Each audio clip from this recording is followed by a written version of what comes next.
All right. I love you guys. I'm going to see you inside, okay?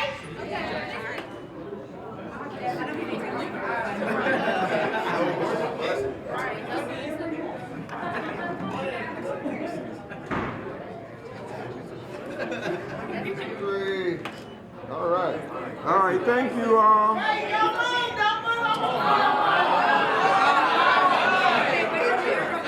Everybody good? Get to the wall.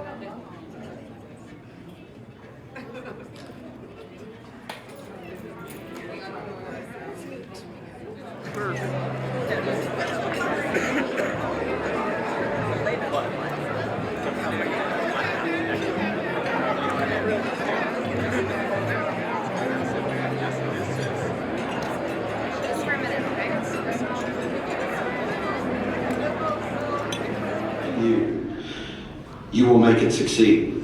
Lord, we know that you put us in places where you want us, and that through you, everything is possible.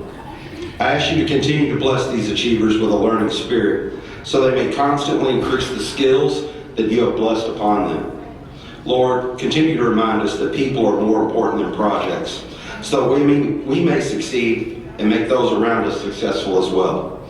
Bless our efforts to not only succeed, but to also be useful as we lift up others, as we share in your honor, glory, and praise. In Jesus' name we pray, amen. Who are we? So for those that don't know, when I say who are we, you say we are achievers. And then when I say what do we do, you say we achieve excellence. So let's try that again, all right? Who are we? We are achievers. And what do? We achieve excellence. And why is that important for us to understand? Those are the words that we talk and we say to each other each and every session. Now, I'll give you a personal example. Growing up, I did not like myself. Growing up, I thought that there was something wrong with me. Every image I saw, everything I heard told me that I could not be great, that I should not be doing well in school, that I just didn't fit. But when you go to a program like YMCA Black Achievers, and you have people that tell you not only are you not someone that does not fit, but you are great and you are built with excellence and designed to achieve excellence. And they tell you that each and every time you go and see them. And they show you all the things that are possible. And they show you that it's possible for you. It changes your trajectory. It changes how you see yourself. It changes how you feel about yourself. And when it changes how you feel about yourself, it can totally change your world. They don't believe in themselves. When they don't believe that they can achieve excellence, when it gets hard in school or it gets hard in the world after work, they can just give up. They can just quit because they can believe in themselves. It wasn't meant for me anyway. But when they believe that they're more than conquerors, when they believe that they are built for excellence, when they believe that they are built for greatness, they can do amazing things. And we believe in the why that all young people should have the opportunity to believe in the greatness that is within them. And so what I'm going to ask you today is help us make sure that no young person will believe in the negativity that is poured out in this world, that they will believe that they have greatness in them. And you'll say, well, Freddie, how do I do that? Let me tell you. On the screen, we're going to show you just exactly how you can do that. You can text 41444, and I don't have that in front of me, so I'm going to make possession bar, but someone tell me what it says. 41444, you're going to text what's the word? Achieve to 41444. You'll put in the amount and your name. And so our goal tonight is a lofty goal. Oh, here, I got it right here. I'm sorry. 41444, achieve. Put the amount and your name. Our goal tonight is to raise $20,000. And so what we're asking you to do is to think about how many young people that you want to make sure can believe in themselves. How many young people do you want to believe that will grow up to not give up because they're not taught to give up. They're taught to conquer. They're taught to achieve. And not just to achieve, but to achieve excellence. So I would ask you to join us. If you would put that back up on in 41444. Text the code word achieve, the amount you want to contribute, and your name. Thank you. Enjoy your day. Gentlemen, thanks so much. You are attending the 44th Annual Black Achievers Award. Please open a round of applause for this people. I'm Gabrielle Harmon. I am your mistress for ceremony. You may recognize me as the former work reporter for WHS 11, Good Morning Catalina. I am now working for Kroger as their Associate Communication and Engagement Manager. And before we get the celebration started, thank you. All of the moms, dads, grandmas, aunties, uncles, I want to let you know I have practiced all of your babies' names just right, so I not only want to know whose name I sabotage your child's name today, I have not. Please charge it to my head and not my heart. We're going to have a wonderful time, so let's get ready to celebrate, shall we? The doors are getting ready to close as we get ready to welcome in this year's Adult Achievers.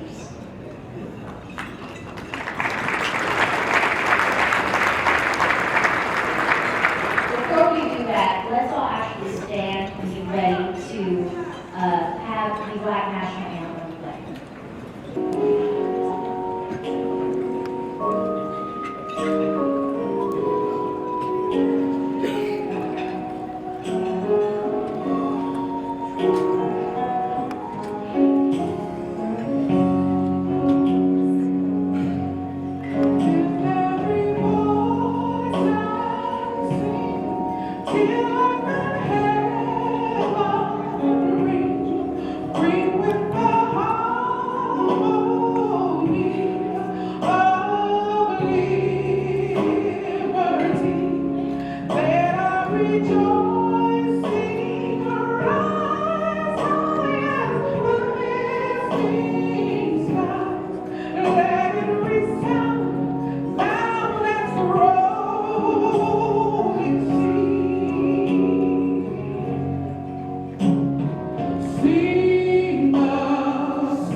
Hey,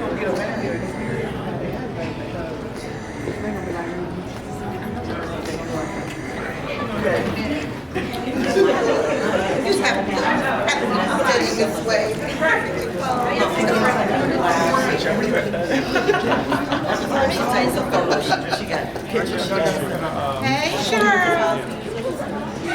Will you all please take a seat as we get ready to welcome in this year's adult achievers.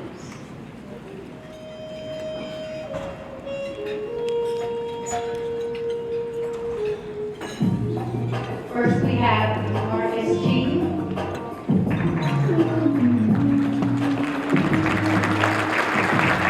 Julian Lofton.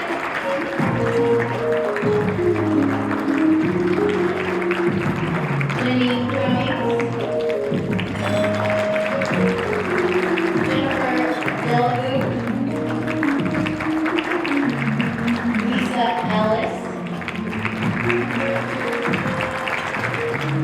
Kimberly Garrett. Wayne Hurd.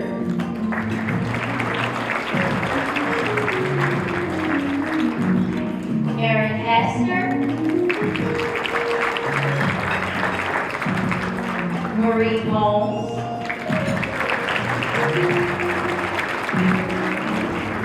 Shelby Lockhart. Shaquille Lord. Jasmine Moore.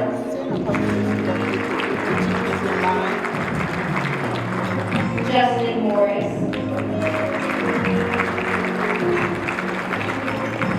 Courtney Nichols.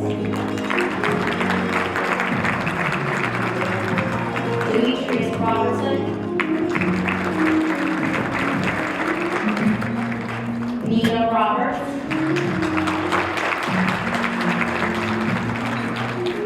Jacqueline Russell.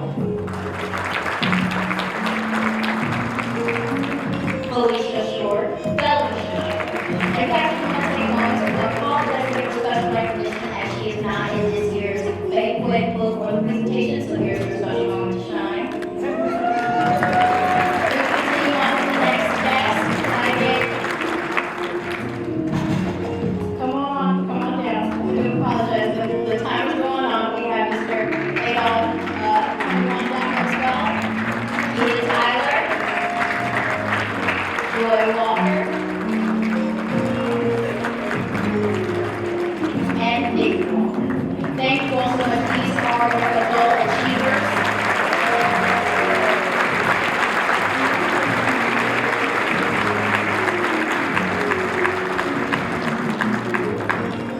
You all, when you see me, look absolutely fabulous. And now we're getting ready to bring in our youth achievers. They work extremely hard, so please make sure that you all give them their attention as they bring it out.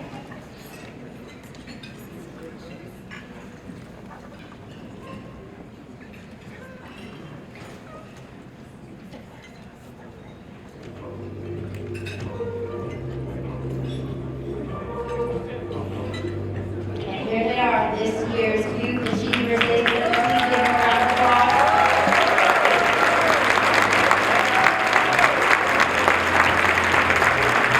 Both of them absolutely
raise. I know we talked a little bit earlier, Freddie did mention that there's a fundraiser happening.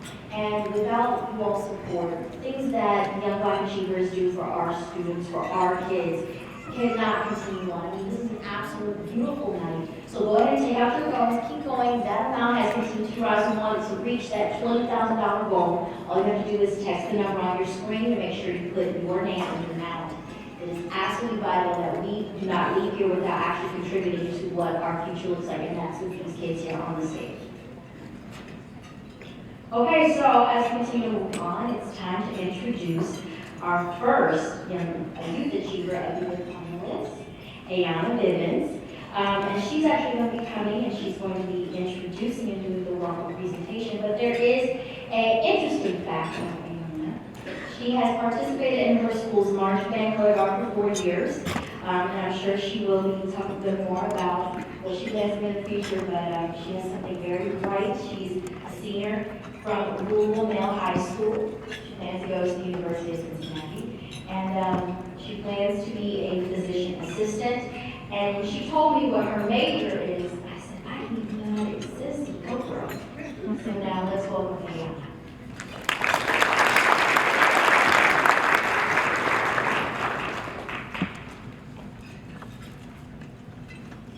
Good evening, everyone. My name is Ayana Bivens. In May, I will be a proud graduate of the Louisville Male High School.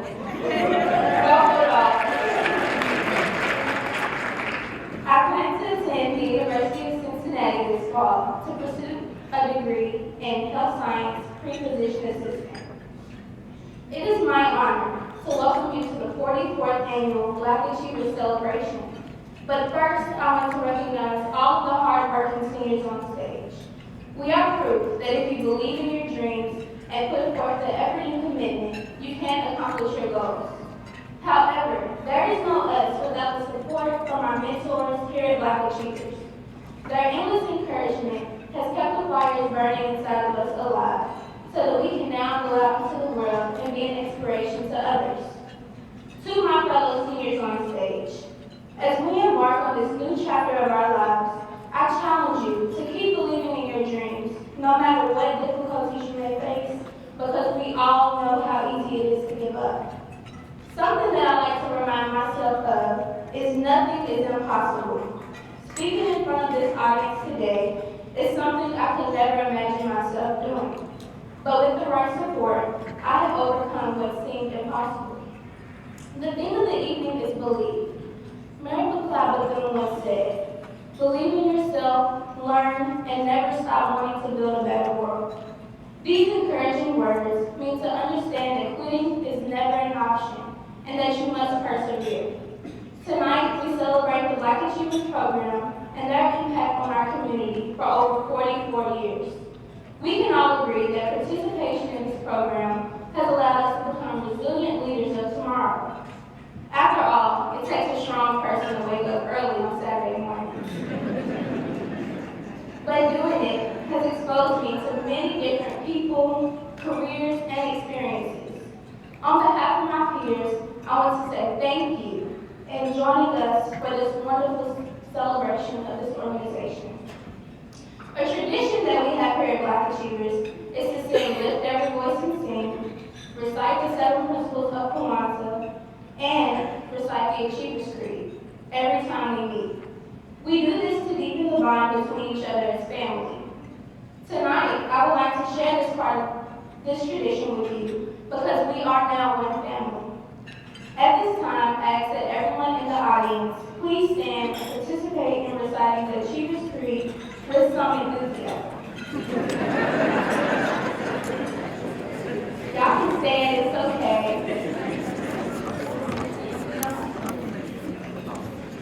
You may find the Achievers Creed on the screens on the back of your celebration program. Who are we? We are achievers. What do we do? We achieve excellence. When do we achieve excellence? Every minute of every day.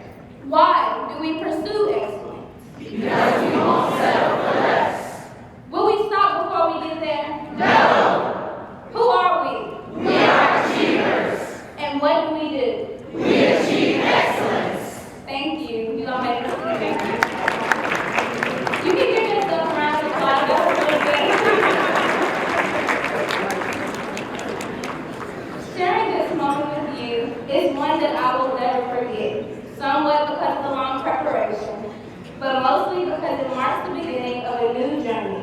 I was sure that I would be filled with nervousness tonight.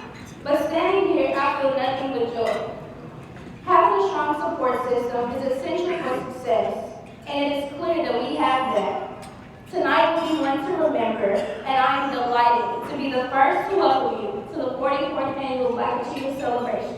Thank you.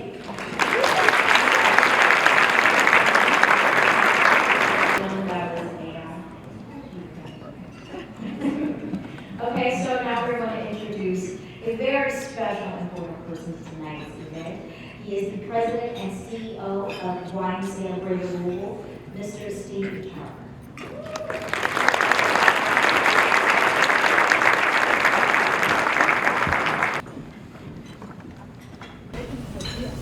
Good evening.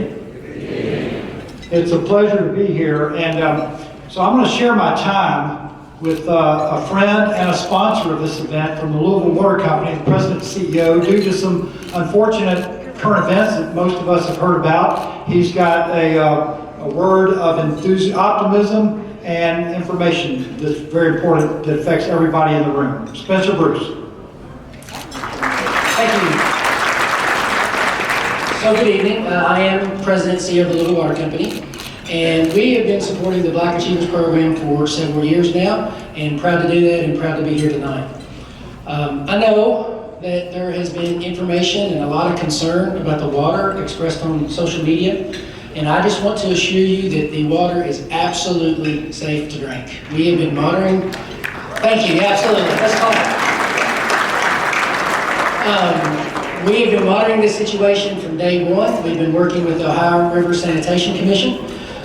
We have not had any detections of anything, and we will continue to monitor. And so again, I just want to assure you that our water is safe to drink, and I hope that we call our water, we've trademarked it, we call it Pure Tap, and I hope that you have a glass of Pure Tap tonight, tomorrow, and all of next week. So thank you all very much.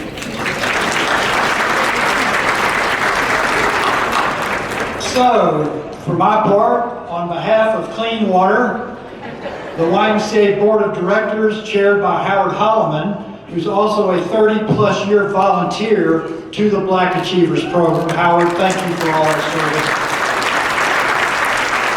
Of course, our entire Board of Directors, 1,400 staff that I get to serve with as an honor every day, and all of those that we serve. It is a blessing and honor for me to add my welcome to the 44th YMCA Black Achievers Celebration. And I would also add that this is the 170th year of the existence of service by the YMCA in this region. My starting point is gratitude. There are not words strong enough to allow me to really state the depth of my gratitude to those that bring us to tonight's celebration. For 22 years, I have watched the program volunteers and Y staff devote their time, their talents, and their care to the youth participants. My word for them is extraordinary, and I don't use that word often, but I'm shifting to a new word. I would say legendary, that these volunteers give, and they inspire me, and the students are the beneficiaries. I am very grateful for that. We have our corporate partners, many with very long tenures of service and sponsorship for the program and this event, and we should all be grateful for that. The families, many of which are in the room tonight, that share their students with us are a critical link to the success of this program, and have been for 3 generations, and it is continuing today. I'm very grateful. Congratulations to our adult achievers and their employer sponsors. We certainly are grateful for each of them. And of course, to the students, our honored guests, and especially to the seniors who sit before you this evening. We are grateful for each one of you, and look forward to the future with great optimism, having gotten to know you. You know, the equilateral triangle is the international symbol of the YMCA all around the world, and it represents the holistic development of spirit, mind, and body. As we celebrate these students, including and especially those that will be entering a new chapter following graduation, I'd like to reflect on another triangle that we talk about at the Y frequently as leaders. Mission, leadership, and one you've already heard and will continue to hear about, excellence. All of which applies to all that we do, not just at the Y. So mission is the reason we exist. Excellence is defined by an author from the 1980s that defined excellence as an extraordinary commitment to the ordinary. But it's also important to know that much earlier than that, a well-known, famous black agriculturalist, inventor, and entrepreneur, George Washington Carver, defined it this way. He defined excellence as doing common things in uncommon ways. And it is delivering more than is expected. The late Kobe Bryant said that excellence is relentless. It takes no time off. So, as Iona let us, will we stop before we get there? Not quite as good as you did. I've observed and learned that people that develop a habit of excellence will find themselves happy, accomplished, and rewarded. I'd also share a thought from a previous Black Achiever participant about 10 years ago, from whom I learned and now frequently quote to our staff. She said to the group, she was talking mostly to the seniors that particular year, and she said, many of us will ask, will I or will we have an impact? I learned from her that that's the wrong question. She noted, we will all have an impact. The real question is what impact will we choose to have? Mission, leadership, excellence. My last thought is one I found hanging on a wall in a camp dining hall many years ago. Tonight's theme, as you've heard, is believe. And I believe that this particular little saying tells us everything you need to know about leadership. And I'm so nerdy, I've even got it laminated. And I look at it routinely in my own journey. It says, in the beginning, start with the mission. In the end, say thank you. And in the middle, be a servant. So I'll say to you, to these wonderful seniors that are before you, and to all of us in the room, I'll say thank you for joining us tonight. I'm honored to be with you. Congratulations to our 2023 achievers. God bless each of you present tonight, for tonight and into the future, and all of those whom we represent. I am very grateful. Good evening.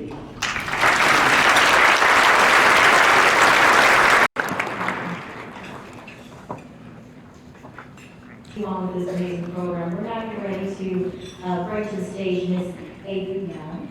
Ava, a fun interesting fact about her is that she has danced for 10 years and is on her high school's dance team. She's also a singer at Louisville Middle High School, and she has a bright future and plans to have a career in family law. So please welcome Ava Young.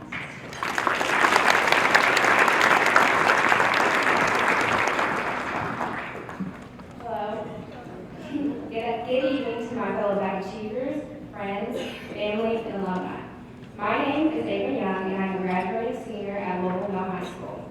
I participate in the Black Achievers Law and Government Cluster. Fortunately, I've been given the honor to announce one of the esteemed 2023 Adult Achievers of the Year.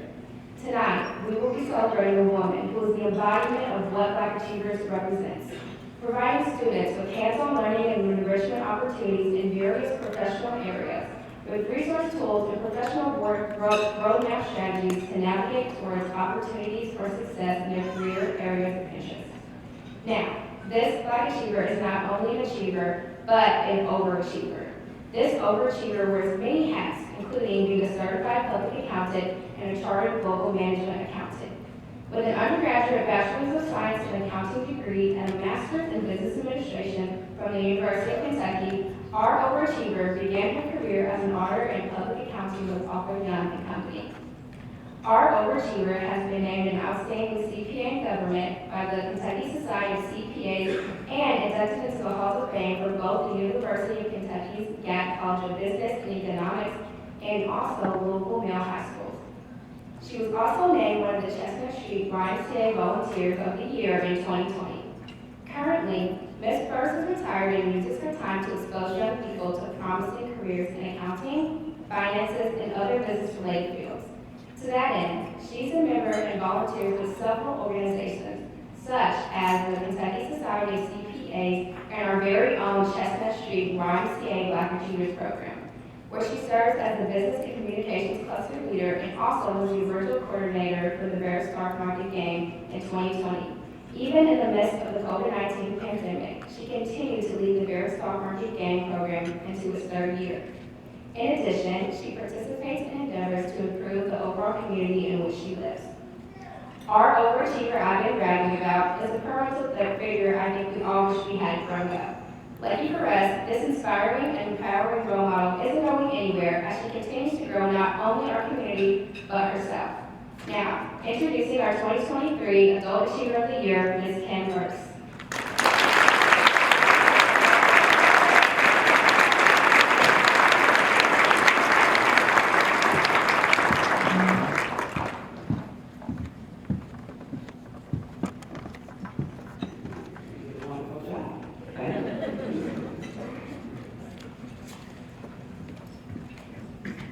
I am overwhelmed with gratitude and honor to be selected as one of the co-adult achievers of the year. Thanks to my family and friends for being here to share this occasion. I am so honored to have my volunteer work with the Business and Communication Cluster as well as the Stock Market Game recognized by the Chestnut Street YMCA program. Just to let you know a little bit about me, my family and I have been involved in one capacity or another with this Black Achievers program since its inception. So you can tell the gray means I'm old, right? Over the years, the program has created experiences, options, and opportunities as well as scholarships for young people that would not otherwise have been available. Decade after decade, young people who participated in this program have benefited from the efforts of staff, volunteers, and supporters of the program. As volunteers, come and go, they primarily come from two sources. First of all, volunteers come from the companies that recognize these fine volunteers here this evening. We have companies that support the program by identifying adult achievers. Often the companies will ask the nominees to dedicate at least 1 year volunteering in the program. We hope to get more. The second source for volunteers is that we hope to attract returning past program participants who come back and volunteer. Tonight, I'm asking our senior Black achievers that are sitting here on this stage to pay it forward.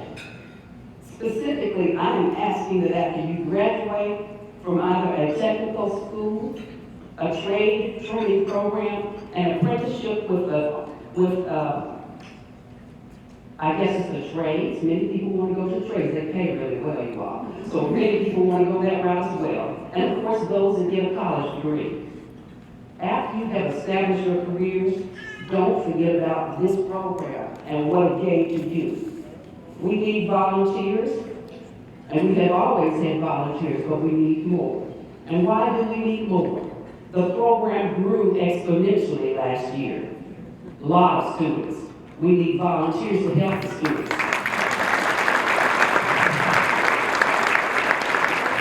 But no matter where you go, some of you may not come back to Louisville. Now, we're banking on the fact that you will come back, right? But some of you will not. But wherever you go, you must pay it forward. You must give back. Because if you don't, who will? Who will give back? You cannot rely on everybody else. You must rely on yourself. you must give back. Parents, you have a role too. Guess what? When you become empty nesters, remember this program gave your young person something wonderful. So you can continue the opportunity and give to others in the community. You also can be a volunteer and help this program with whatever gifts, talents, and career exposures God gave you. You must be a blessing to young people in our community, and this program can be a way for you to be that blessing. Retirees like me, that same thing applies to you. We have a way to give, for you to give back as well. You can help our clusters and be a volunteer, or you can work with the senior students to help them get prepared for college applications, financial aid, and scholarships. Better yet, you can work to organize the staff and the parents and help us all find ways to better support the program. You name it, we have a role for you. You can assist this program as a retiree. Just call the Y and we'll find a way. Lastly, companies, you can help us too. In the past, a lot of contributions and decisions were made right here in Louisville. Over the years, a lot of decision making went out of Louisville. So we need companies, big and small, to continue to support this program. Now, we have a lot of people in the community who want to know, how can we help young people who come from disadvantaged backgrounds as non-disadvantaged backgrounds? How can we help? Well, the way you can help is to help a program that is no doubt one that has a positive impact on this community. It has for decades. We know the program works, and so do you. We must stand up, and we must be ones who will invest in that works. This program works, and we need your investment, right?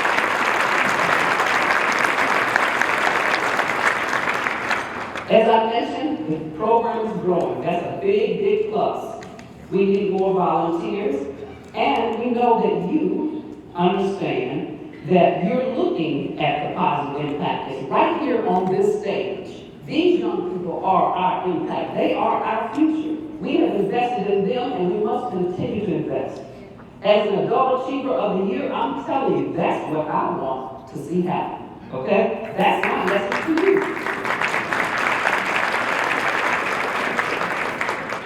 As I wrap up, and I'm not a preacher, as I wrap up, right, we all look for programs that will have an impact. We want something that will move the needle. We're tired of doing a whole bunch of activities that doesn't ever do anything. We want that moves the needle. It's called the Black Achievers Program. It moves the needle. It has for decades.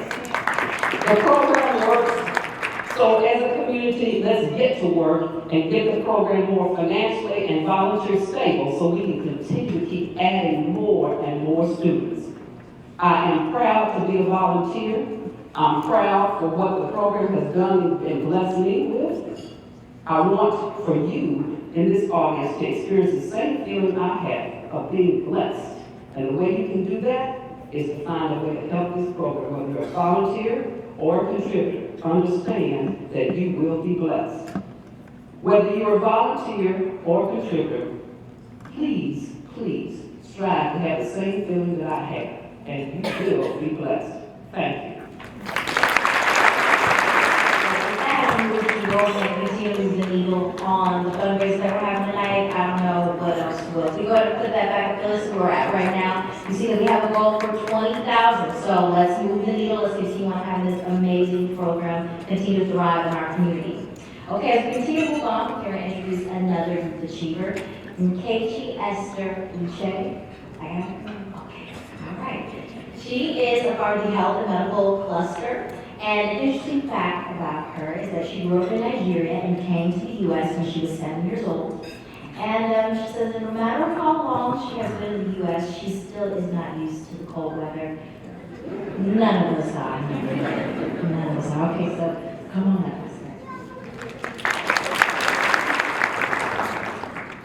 Good evening. My name is Nkechi Uche. She said it right. Now, for everyone looking at the program confused, trying to pronounce my name, it's okay. No one ever knows how to pronounce my name. I mean, the most common I get is Nikki, and that's a whole 2 syllables away. To make it easier on everyone, in my I just go by Esther. I am a future graduate of the Louisville Traditional High School, yes, high school in Louisville. Although some may disagree, I am also a member of the Health and Medical Clusters in the Black Achievers Program. I am truly honored to be presenting this award for the Adult Achiever of the Year to someone who isn't just a stranger to the program. Mama Lynn, a nickname given by the Black Achievers family, is more than just a name. She is the program's true mama bear. Her arms and ears are always open and ready to hug, advise, or just simply listen. She is passionate about the program and wants the youth to succeed. Her playful personality allows her students to freely express themselves, and her contagious laughter never goes to make me laugh. It is clear from my conversations with Mama Lynn that she adores the youth, particularly young adults. Now, who do you all know actually enjoys working with students? Her abundance of love rubs off on me, and occasionally I consider working with young adults in the future. Occasionally. Mama Lynn isn't just active in the program. She's been awarded many recognitions and participated in several community activities. In 2014, she was featured in Who's Who in Louisville and has served on numerous organizations, including the University of Louisville Minority Teachers Recruitment Program and the Louisville Orchestra Martin Luther King Celebration Committee.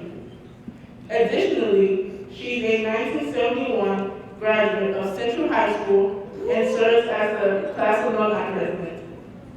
She is a lifetime member of Hewlett, Temple, and East Zion Church, where she teaches Sunday school and vocation Bible school. After serving the youth for 2 decades, she is retired to pursue a new career in cosmetology and is now training to become a cosmetology instructor at the Empire Beauty School.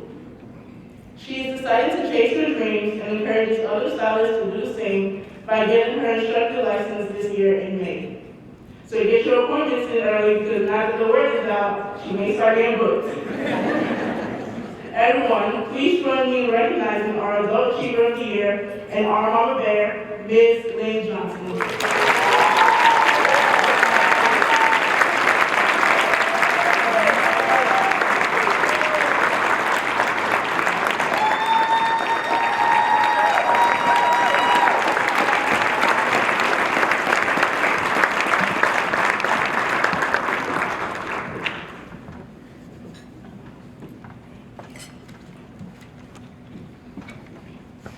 Thank you, Esther. When I drove up to the YMCA, she came out to the person. I said, Martha, what you doing here? She said, I'm here studying for my speech. I said, well, who you wait to do? She said, you. I said, oh, good. I know that you will set the tone for me. So I appreciate that. So good evening. Good evening to you, and you. My young people. It gives me thanks. I give thanks to God for you and you, parents, you volunteers, you sponsors, wise staff, and especially the young people. I give thanks for you. I didn't know what I was going to say in my speech, but somebody encouraged me, freestyle, Miss May, freestyle, you know what to say. You don't need no paper. So I said, okay, I'm going to be good. But I just want to let you know that I love this program so much. I love the YMCA. The first day when I stepped into the Y in 1997, I fell in love with the YMCA. I fell in love with the staff. I was at the front desk. And everybody that came through that door. And when I became involved with the Black Achievers program, my heart just overflowed. The conversation and the joy of being with young people, helping them to get to what they need to do to reach their goals, educational-wise and career-wise. And I say, and the pudding shows. Whenever we go somewhere, I always see a Black achiever who is doing well and helping me, and that's what I wanted. But from a project kid from Alopecia Terrace to now, God knew what he was doing. Jeremiah 29:11 says, "For I know the plans I have for you, plans to prosper you, not to harm you, plans to give you hope and a future." So on that note, I say, God puts you in positions you do not know where he's taking you. And when he does that, embrace it and follow his plan, because he will not steer you wrong. So sometimes we may not understand where we're going to and why you're here. God has a plan for you. And recognize when you get there. Don't overlook it. I thank God for my place at the YMCA. I thank God that he took me from where I used to do to there. That from there I grew. I not only grew for myself, my family grew. My young people all grew. Parents grew. Volunteers grew. And our sponsors grew. We ask that you would continue to grow with us with this program. I say, believe it, you will achieve it. Believe it, and you will receive it. Believe it, and you can achieve it. Believe in yourself, because nobody can be you but you. I thank you. And I love you.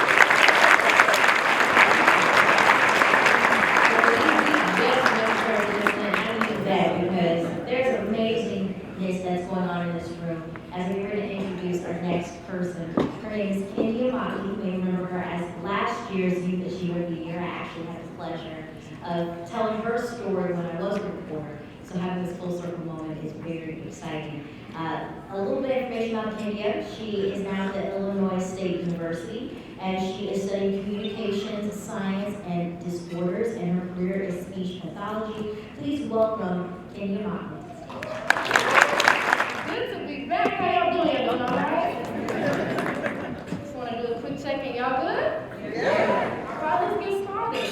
Miss Natasha Akini Otieno is a dual-enrolled senior at the Gatton Academy of Mathematics and Science in Bowling Green, Kentucky, as well as Shelby County High School in Shelbyville, Kentucky. Prior to moving to the U.S., she lived in Kenya with her mother, Ruth Otieno Oliech.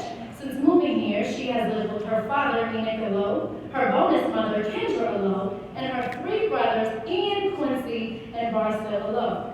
Natasha plans to major in electrical engineering after graduating from high school to begin her work in the field. She hopes to one day be a part of Engineers Without Borders USA.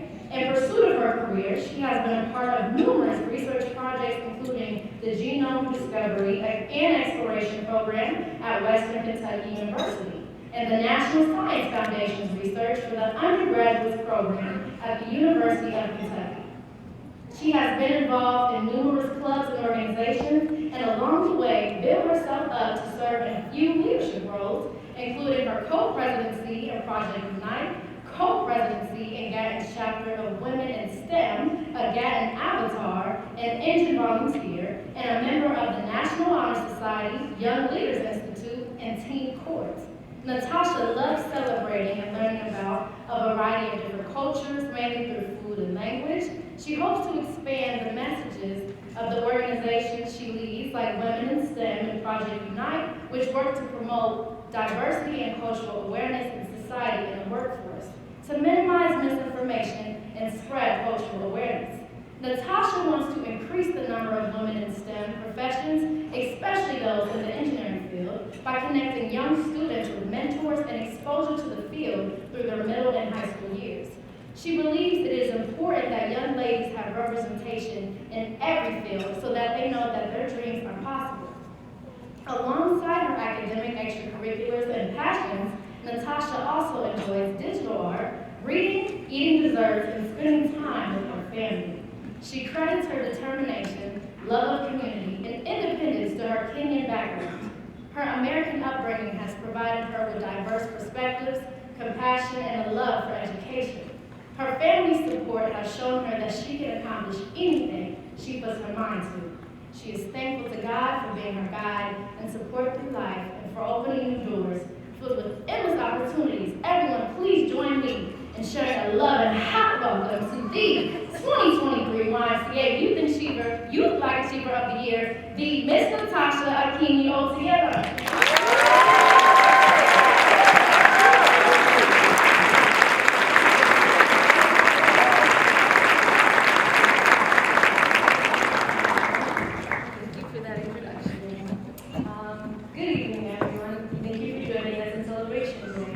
Congratulations to our senior class of 2023. I'm incredibly glad to see all your faces on this fine Saturday evening. As we get ready to write the next chapters of our lives, I want to applaud each and every one of you for a job well done making it this far. We're about to get a good taste of the real world in these next 4 years, but I know we'll get through it. I mean, after all, we are Black achievers. With that said, I want to thank our exceptional program volunteers for continuously providing support and guidance, and our sponsors for contributions which have made all of this possible. My gratitude spreads to everyone here tonight for being a constant reminder that our dreams aren't out of reach, and to God for the blessings in our lives. I urge everyone in this room to reflect upon the celebration's theme, believe. Oprah Winfrey once stated, "You are where you are in life because of what you believe is possible for yourself."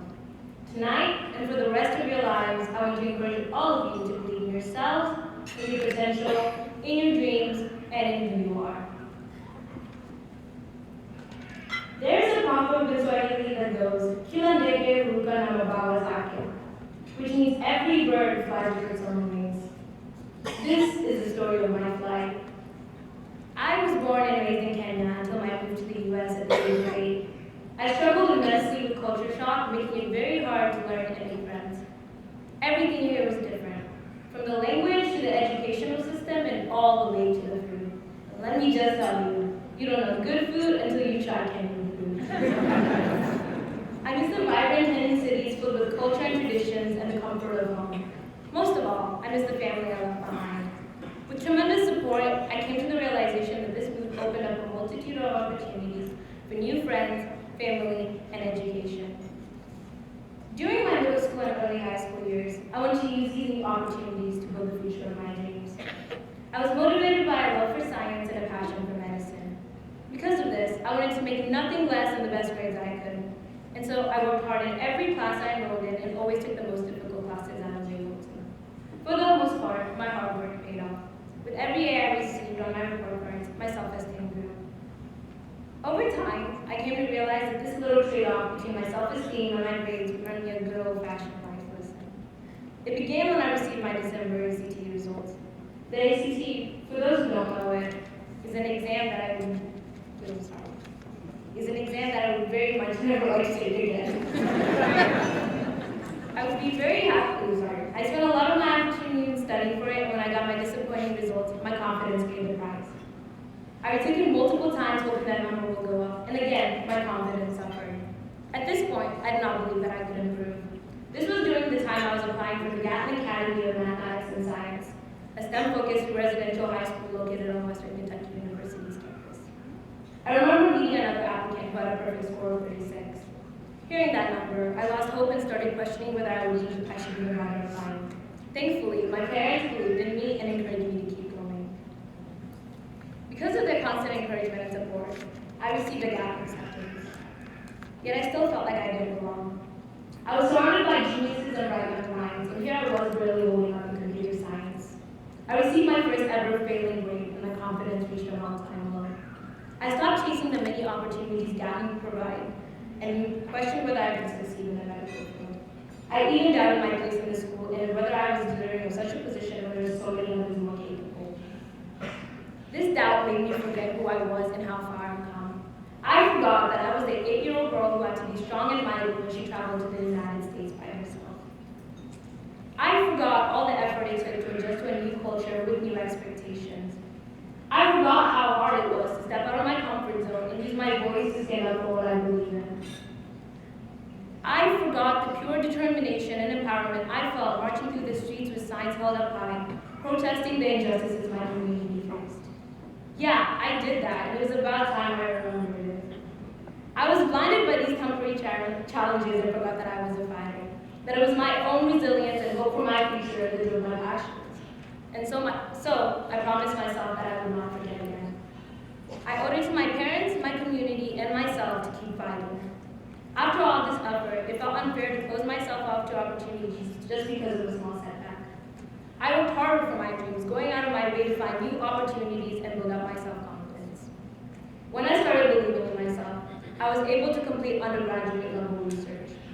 I was able to make all A's in the next semester, and I was even able to raise my ACT score from a 23 to a 31.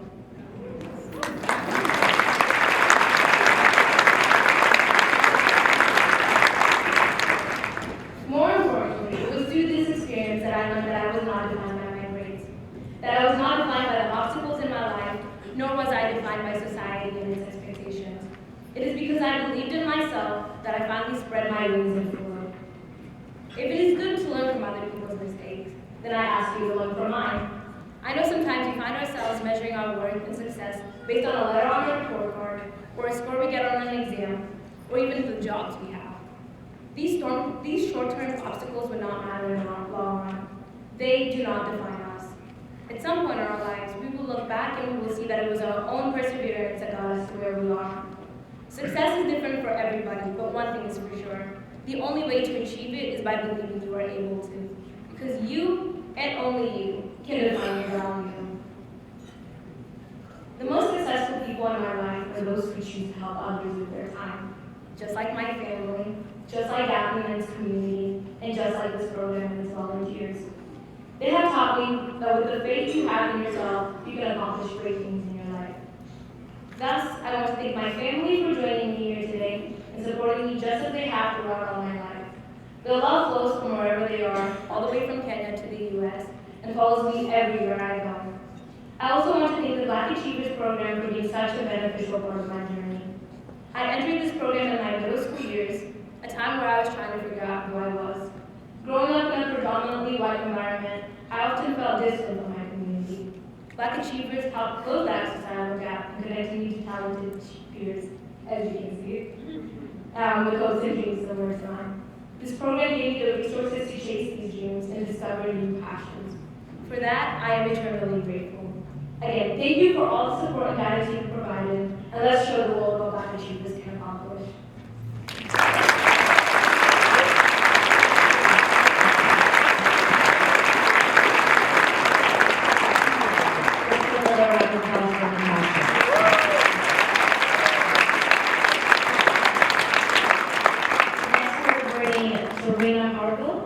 She's going to be doing the introduction for our fabulous keynote speaker.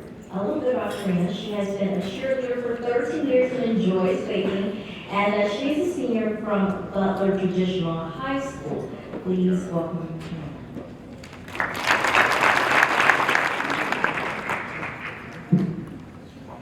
Good evening, ladies and gentlemen. My name is Serena Harville, and I'm a proud future graduate of Student E. Butler Traditional High School, East High School in Louisville. Education cluster in the Black Achievers program. It is so nice to see all these faces tonight at the 44th Black Achievers Annual Celebration. I have the privilege of introducing tonight's speaker, Ms. Erin Jones.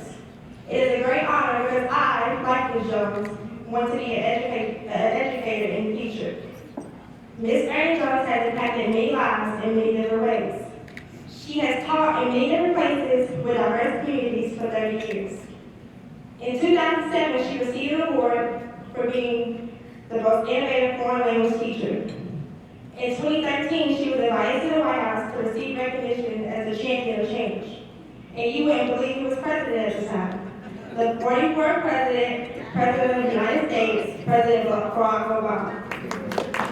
I am so envious because I would love to be the same as him. Ms. Jones was also the first Black woman to run for state superintendent in the state of Washington, and lost by a very slim margin of 1 point. During COVID, Ms. Jones lost all her paperwork, but still found a way to impact others. She went above and beyond to provide education to those in need. If I was in a position, I would think that I would do the same, but not many would. She took her skills online and gave free classes to adults and children from March to June. She has logged over 1,000 hours on Zoom from keynotes, assemblies, providing government training, all the way up to profit and nonprofit schools. Like us all, but especially the class of 2023, considering that we only got 2 full years of high school.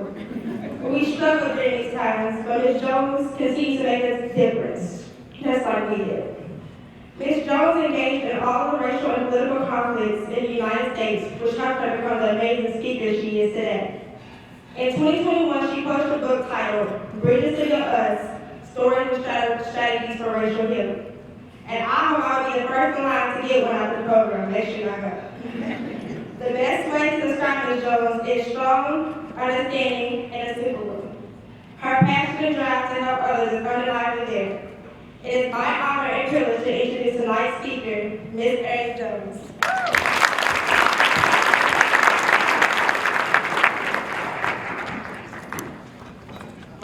Thank you so much. It is always such an incredible honor to be on with young people.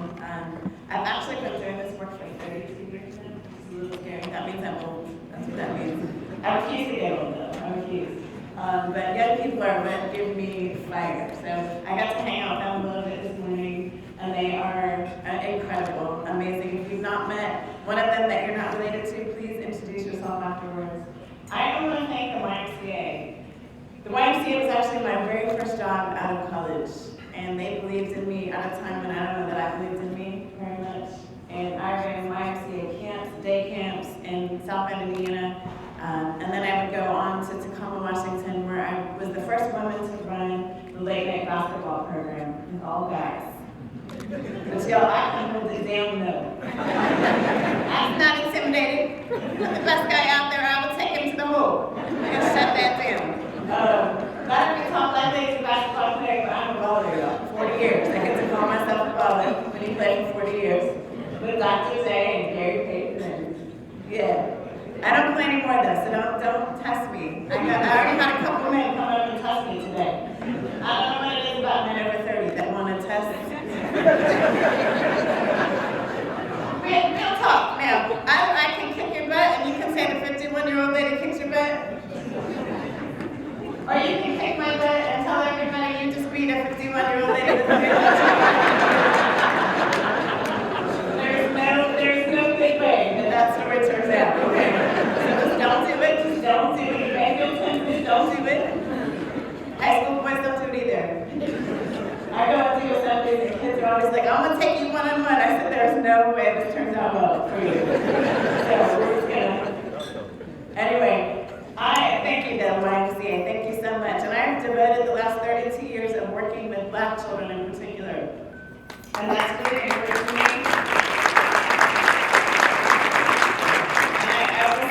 I visited 40 states. This is the 41st.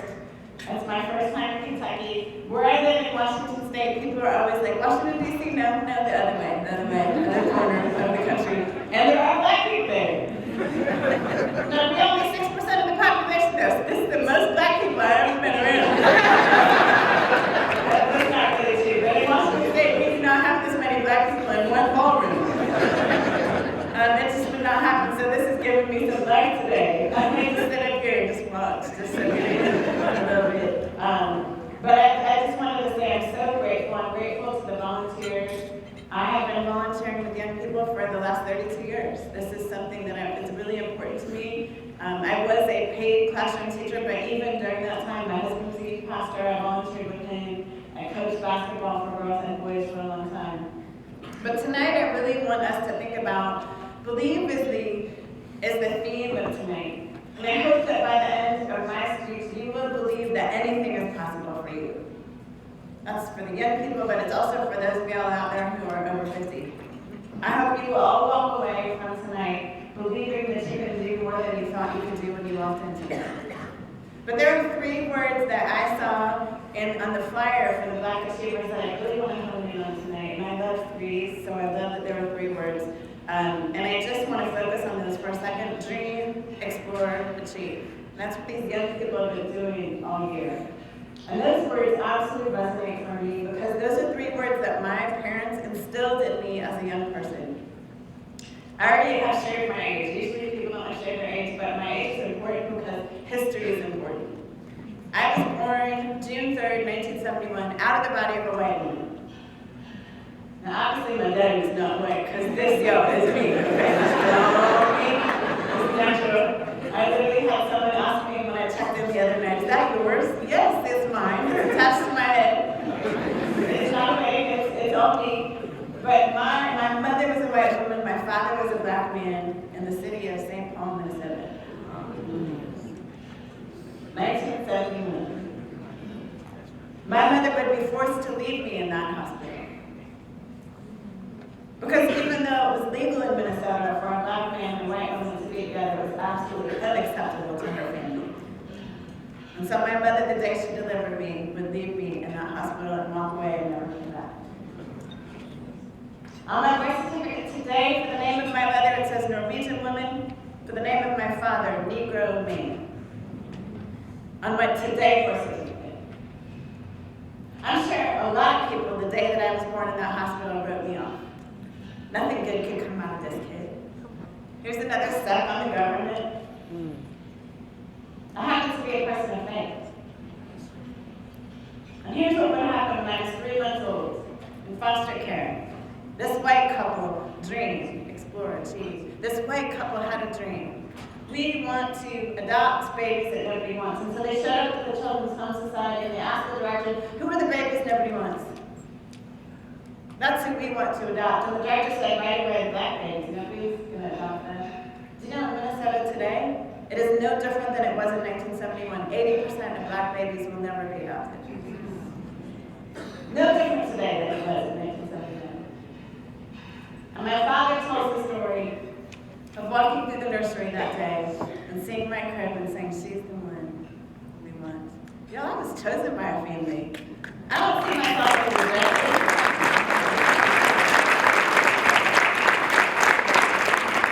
How we tell our story matters.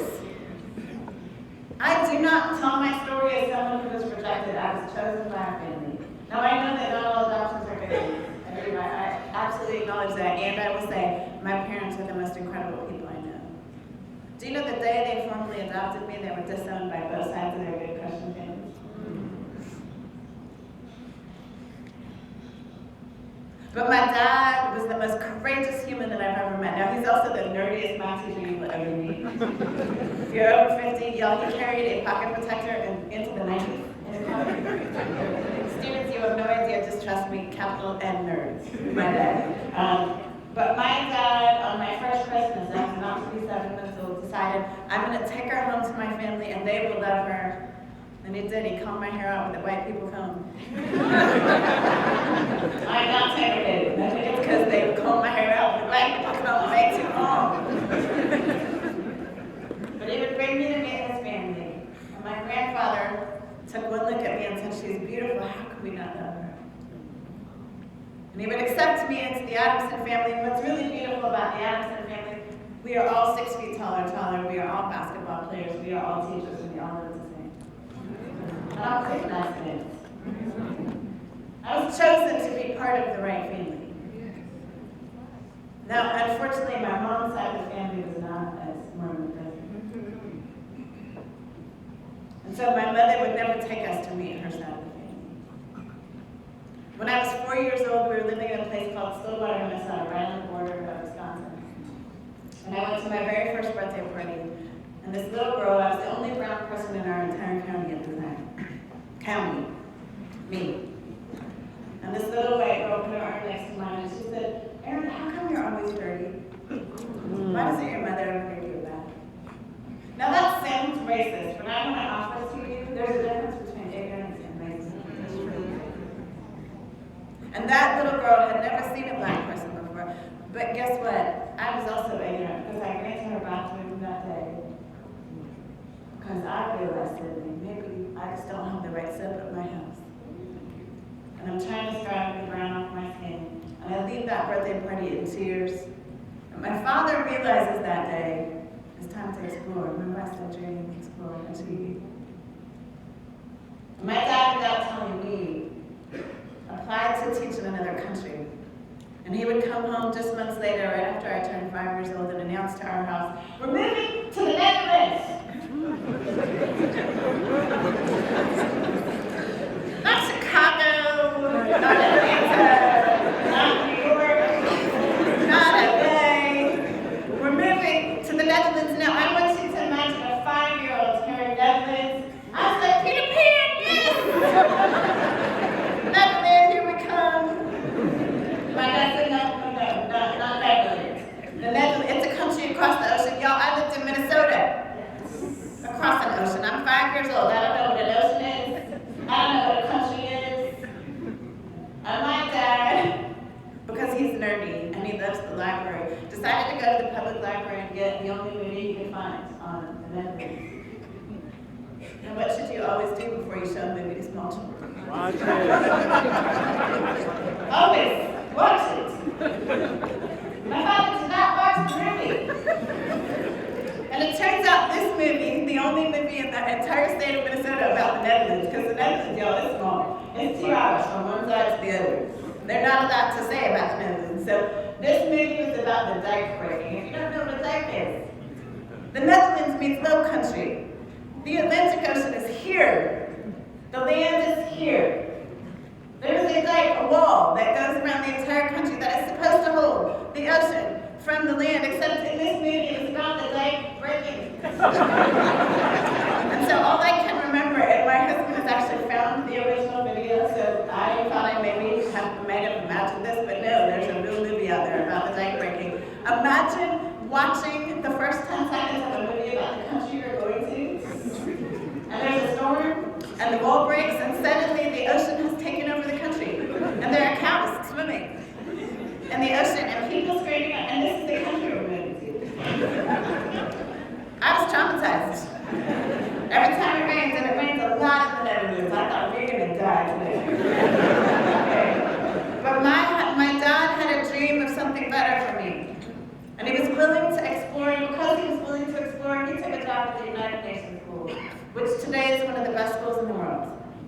Today, that school for kindergarten costs $35,000 a year. But I went for free because my dad is a teacher. You know who goes to that school? All the United Nations World Court lawyers, all the ambassadors' children, all of Microsoft Europe's children, 3M, Shell, Conoco. I went to school with very powerful people's children. Remember, I was an orphan once? I am steadily sitting next to kids whose parents ran countries. There was no option but to achieve. Almost every parent had gone to Harvard, Yale, or Stanford. So the expectation for me was achieve. And I very clearly remember in 4th grade having an experience that would forever change me. My best friend was a little girl named Yao. Her father was the Israeli ambassador. A little country called Israel, that you might have heard of. And if you remember, those of you who are old enough in 1980, Israel and Palestine were kind of at it. Supper was before the internet, so she would hear about a bomb that had gone off in her hometown. And it would be weeks before she knew if her grandparents and her aunties and uncles and cousins were still alive. And I remember watching my friend come to school some days just crying, just devastated, so far away from home, and this war is happening. And my heart broke for her, and I thought, okay, how can I dream a better world for her? I can begin to explore her culture and her language. So at 9 years old, I began to teach myself to speak Hebrew. I began to learn about her culture. And then in December of 1980, my parents dragged me to this really dumb PTA meeting.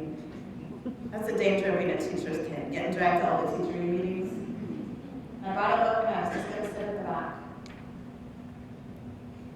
But I noticed Yael's father sitting at the big table in the middle of the room, and I realized, oh, the Israeli ambassador's here. This is going to be an important meeting. I need to pay attention. Do you know who else was at that table? The Palestinian ambassador, because it turns out his child was also at our school. These two fathers whose countries are at war are sitting at the same table to talk about the education of their children. And I had a revelation that night at 9 years old.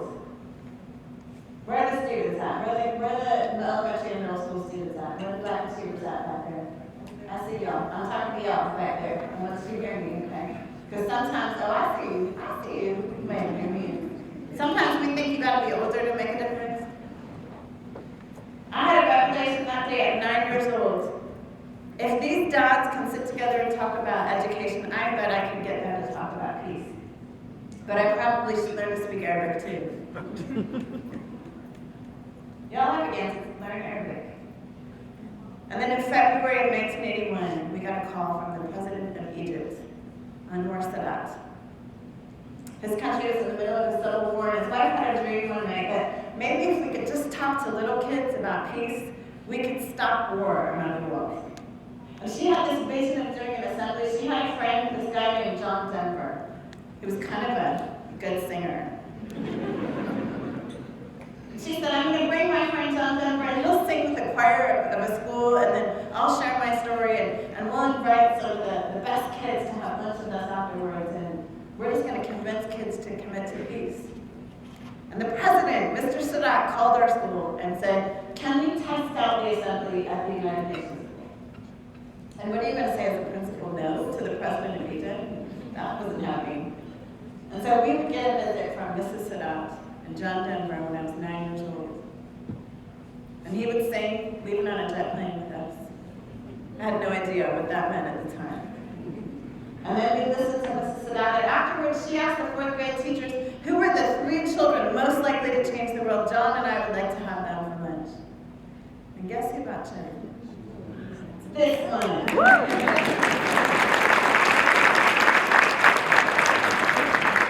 I sat down with the president's wife of Egypt. What do you think about that?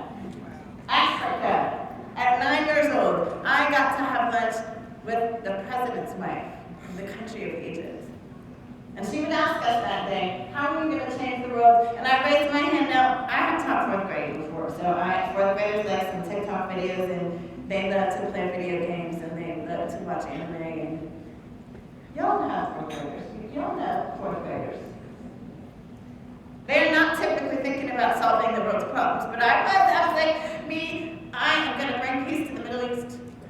I'm learning to speak Arabic and Hebrew, and someday I'm going to broker peace between Israel and Palestine. And she did not laugh at me that day. That day she pointed at me in the face and she said, you, Erin, are a world changer.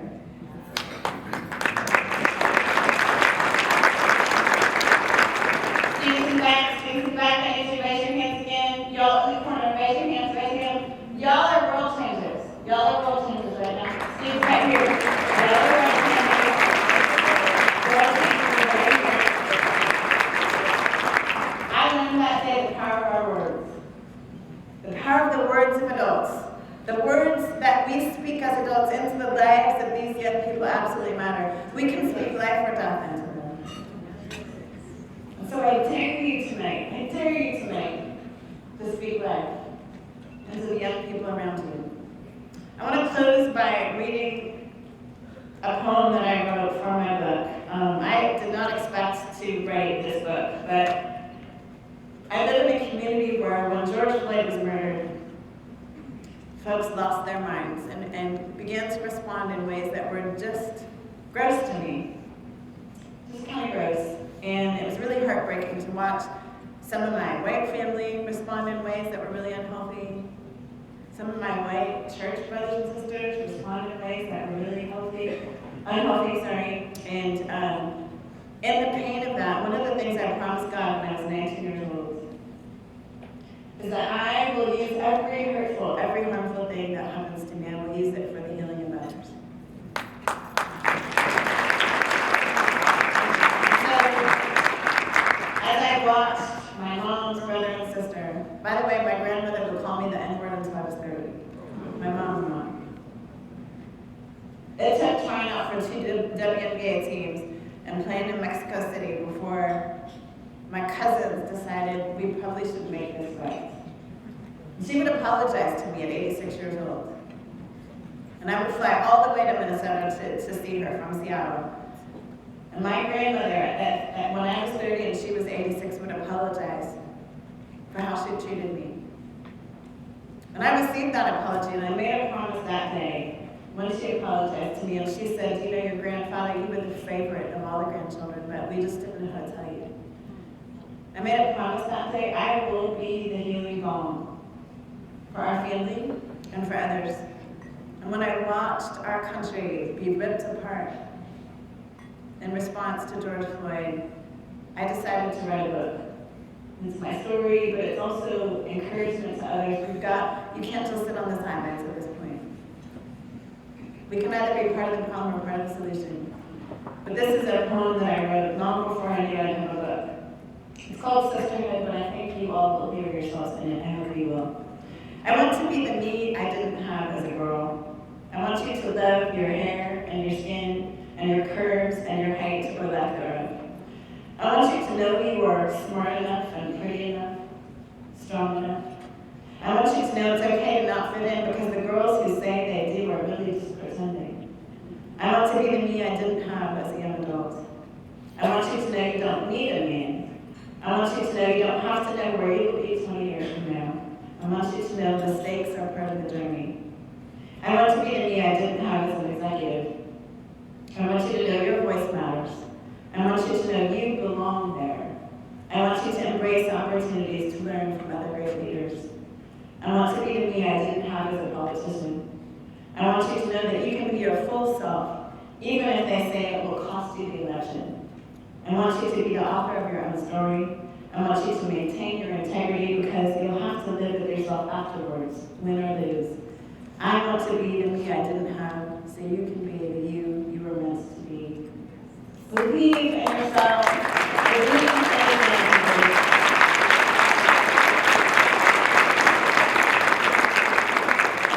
I dare you to dream dreams that are bigger than you could have imagined. I dare you to explore. I have now visited 41 states, but I've also visited 16 countries. I speak 4 languages now. Some of you may think you're too old to do that. You're never too old. Young people, dream dreams that are bigger than you could have imagined before. Anything is possible. Absolutely anything is possible.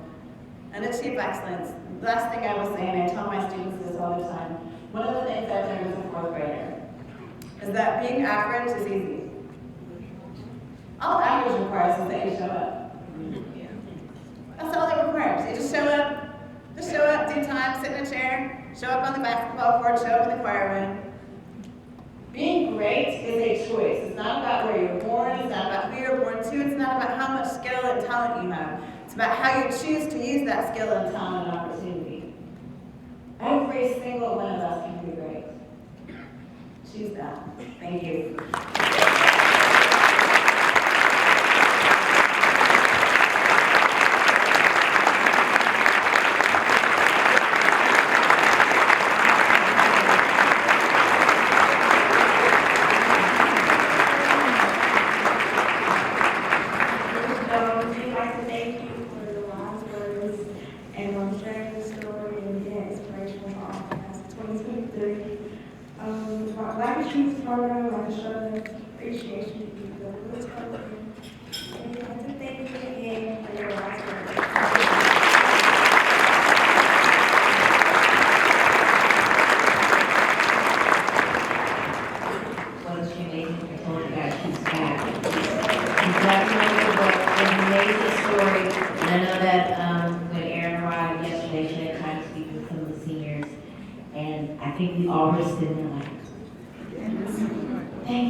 For this year's YMCA Black Achievers Celebration Committee, and she is going to be giving out some awards, and this time, so please welcome Ms. Burnett.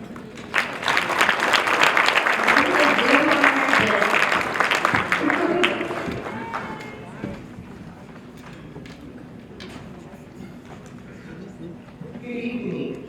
I want to say good evening to both my in-person people and my virtual people. I really appreciate you all taking the time to be here this evening. Serving as the chairperson of this event, I've had the privilege of working with the staff of the YMCA and many of our volunteers for a long time, and they never cease to amaze me. As always, I want to commend our superior logistics team and my host and hostesses for doing a wonderful job of making sure that the program this evening is executed without problems to our attendees. Please join me in giving our volunteers a round of applause.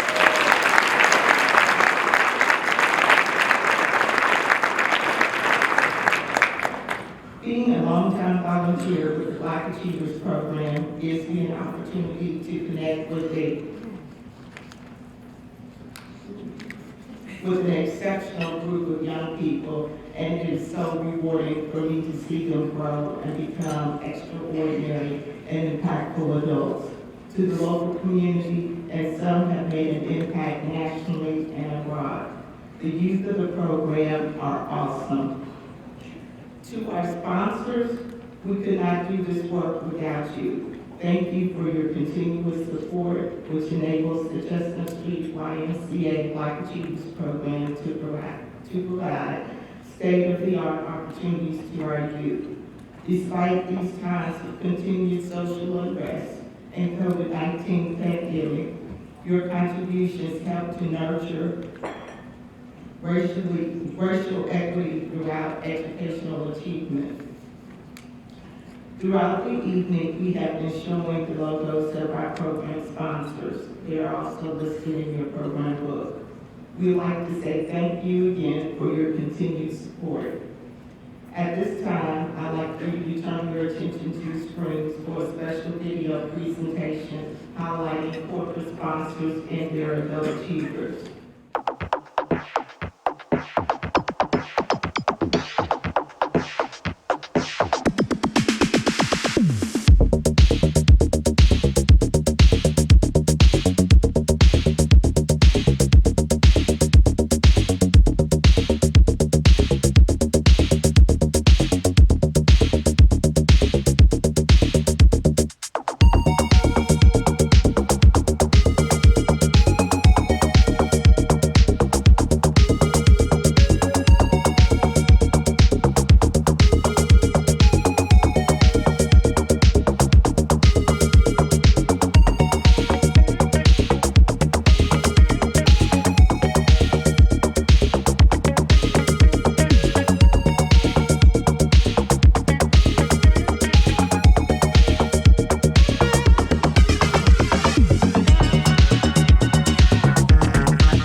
At this time, I would like to highlight and recognize our 2023 Legacy Sponsor Award recipient. This year, that recognition goes to River City Bank.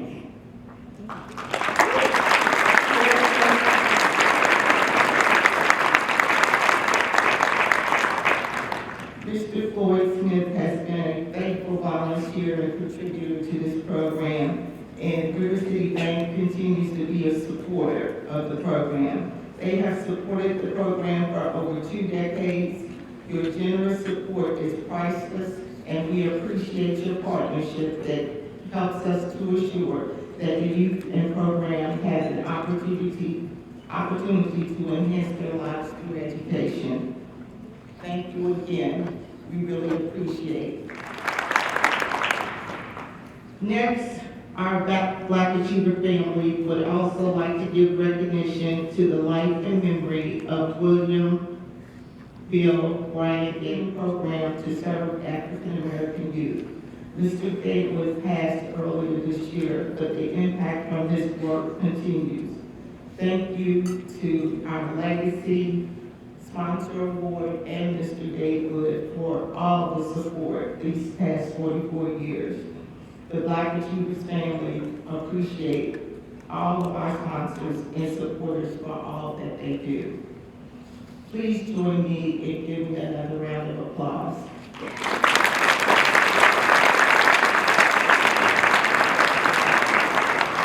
Thank you, everyone, and enjoy the rest of your evening.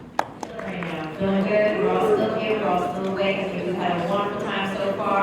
I want us to go ahead and take a look at our screen and see exactly how we're doing with the fundraiser. Don't forget that it's something that we are doing with that.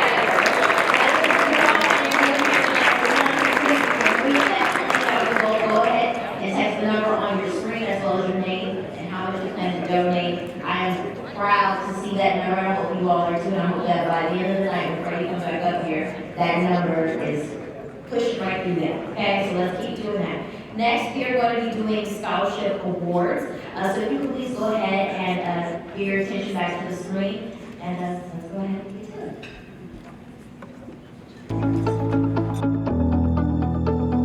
Tasha Achana, University of Louisville, Wilford R. Porter Scholarship, $49,296 over 4 years, plus $3,000 per year. NSPE, Kentucky, $1,000. Eric Collins Scholarship, $500. Kamora Lay, Louisville Section NCNW Incorporated, $1,000. HBCU, Kentucky State University Scholarship, $500. Ryan Johnson, the King Family Scholarship, $500. Kiwanis Club of Louisville Incorporated, Jimmy Griffin Scholarship, $1,000. Destiny Haynes, 4th Street Live, $2,500. Ayanna Bivens, University of Louisville, Wilford R. Porter Scholarship, $48,000 over 4 years. Logan Boyd, University of Louisville, Wilford R. Porter Scholarship, $32,000 over 4 years. Kamaya Watts, Martha Peggy Bissell Scholarship, $1,000. Kennedy Frederick, University of Kentucky, William C. Parker Scholarship, $30,000 over 4 years. Dylan Minter, Jacobs Engineering Scholarship, $1,000. Epsilon Beta Sigma Chapter of Phi Beta Sigma Fraternity Scholarship, $1,000. Austin Peak, Humana Foundation Scholarship, $10,000 over 4 years plus internship. Morehead State University Tuition Scholarship. Samir Witt, 4th Street Live, $2,500. Kyra Brown, William C. Coleman Memorial Scholarship, $1,000. Joshua Richards, J.O. Blanton House Black Achiever Scholarship, $1,000. Sanaya McKellery Tolbert, Ye-O Esquire Scholarship, $1,000. Elise Owens, University of Louisville, Wilford R. Porter Scholarship, $49,296 over 4 years plus $2,000 per year. Jada Ross, University of Kentucky, William C. Parker Scholarship, $64,000 over 4 years. Jaron Berg, Hanover College, full scholarship over 4 years. Humana Foundation Scholarship, $10,000 over 4 years plus internship. Caden Marshall, Texas Roadhouse, $2,500. Giovanna Okori, Pi Lambda Omega Chapter of Alpha Kappa Alpha Sorority Incorporated Scholarship, $1,000. Autumn Snorton, Morehead State University, Tuition Scholarship over 4 years. Quentin Brady, Argyle Business Scholarship, $5,000. Brianna Reedus, University of Kentucky William C. Parker Scholarship, $80,000 over 4 years. Max Duncan, Montford Port Marine Association Louisville Local Chapter 22, $1,000. Chase Savage, University of Kentucky William C. Parker Scholarship, $80,000 over 4 years. Theta Omega Chapter of Omega Psi Phi Fraternity Incorporated Scholarship $500. Willie Peterson Memorial Scholarship $100. Tarina Harble. University of Kentucky William C. Parker Scholarship $64,000 over 4 years. India Mulligan Memorial Scholarship $500. Jayden Rowe, Brown Forman Corporation $40,000 over 4 years plus internship. Eric Ballard, Louisville Water Company, Thomas Family Scholarship $10,000. Jacobs $1,000. University of Kentucky William C. Parker Scholarship $80,000 over 4 years. India McCormick, Northern Kentucky University Diversity Scholarship full tuition over 4 years. Kanai Flynn, Eta Zeta Chapter of Zeta Phi Beta Sorority Incorporated $1,000. Esther Uche, University of Louisville Wilfred R. Porter Scholarship $48,000 over 4 years. Nubian Grace Crown Scholarship $100. Alexandra Payton, University of Kentucky William C. Parker Scholarship $80,000 over 4 years. Argyle Business Scholarship $5,000. Carlisle Sullivan, Argyle Business Scholarship $5,000. Ross Eccles, Humana Foundation Scholarship $10,000 over 4 years plus internship. University of Kentucky William C. Parker Scholarship $80,000 over 4 years. Javon Burton, Montfort Port Marine Association Louisville Chapter 22 $1,000. Raven Brackens, University of Kentucky William C. Parker Scholarship $30,000 over 4 years. AARP Scholarship $1,000. Trinity Cardell, Humana Foundation Scholarship $10,000 over 4 years plus internship. University of Kentucky William C. Parker Scholarship $80,000 over 4 years. Austin Claycomb, University of Louisville Wilfred R. Porter Scholarship $32,000 over 4 years. Yeo Esquire Scholarship $500.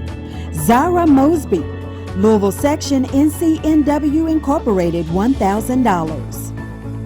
Aaliyah Sutton, Kentucky Minority Scholarship Fund $1,500. Ava Young, University of Louisville Wilfred R. Porter Scholarship $49,296 plus $2,000 per year. Argyle Business Scholarship $5,000. Cameron Perry, Eric Collins Senior Scholarship $500. Tiva Pettis, Louisville Chapter of Links Incorporated $3,000. Noelle Cosby, Brenda Russell Scholarship $2,500. University of Kentucky William C. Parker Scholarship $80,000 over 4 years. Madison Davis, Thomas Family Scholarship $500.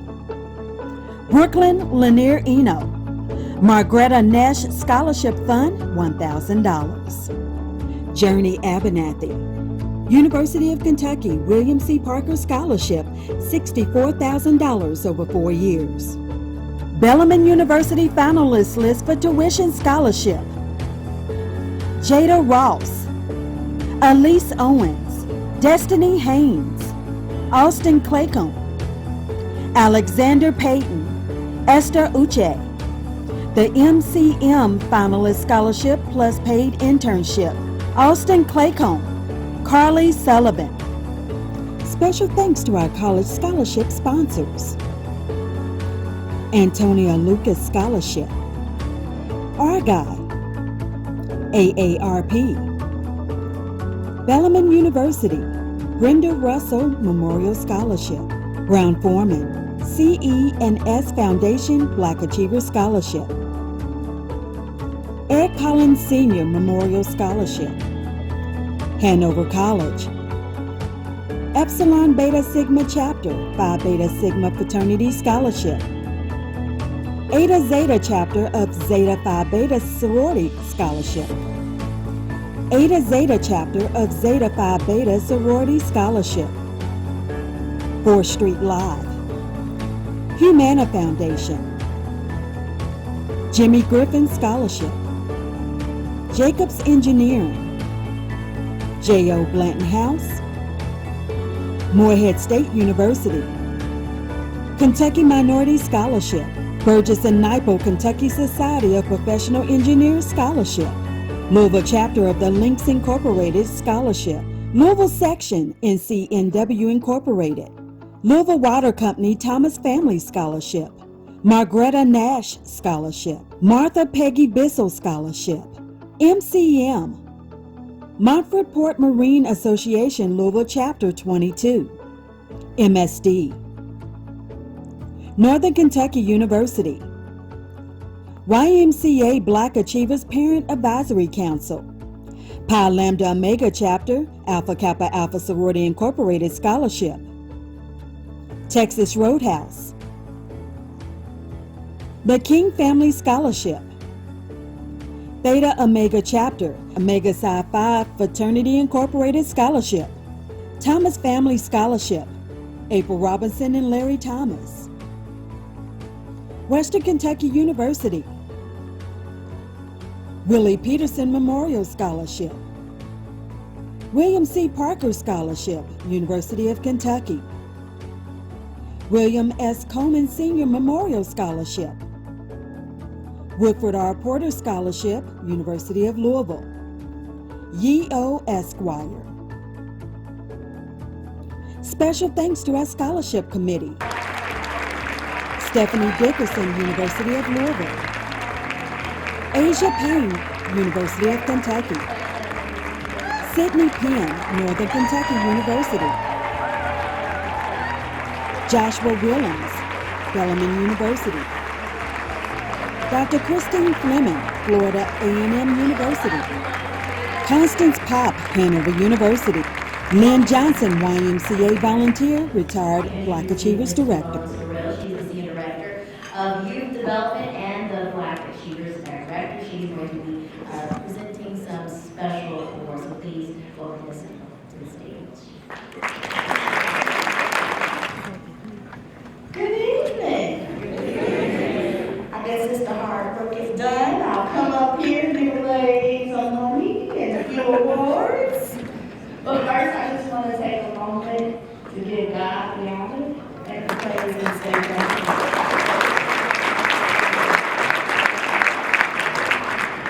There's a lot that kind of goes on behind the scenes. You see the glitz and the glamour, but I just want all of you guys to know, watching online and here in person, these young people have worked really hard. So young people, take a moment to give yourselves a hand, because you deserve it. And one more thing I want to say, in this season of Believe, there's something about the believer.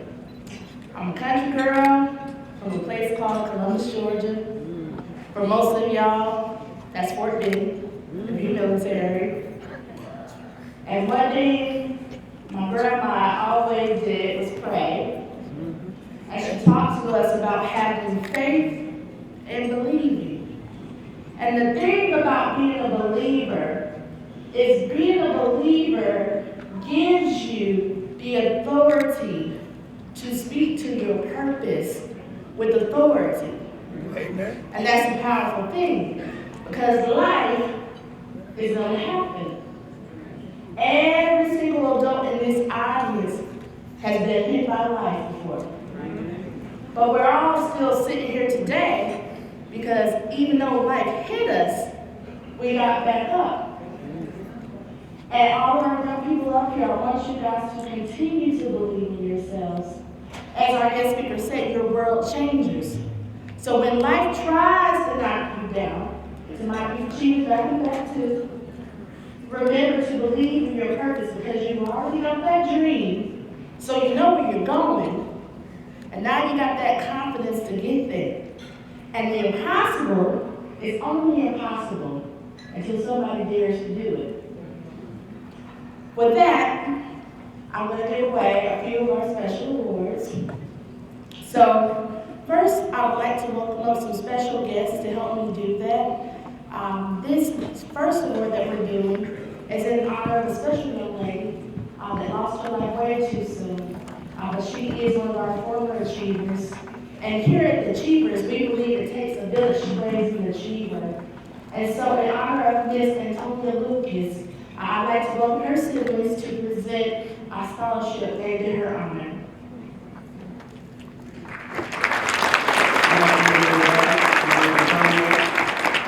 Hi, and I'm Antonia Lucas. We are brothers and sisters to Antonia Lucas.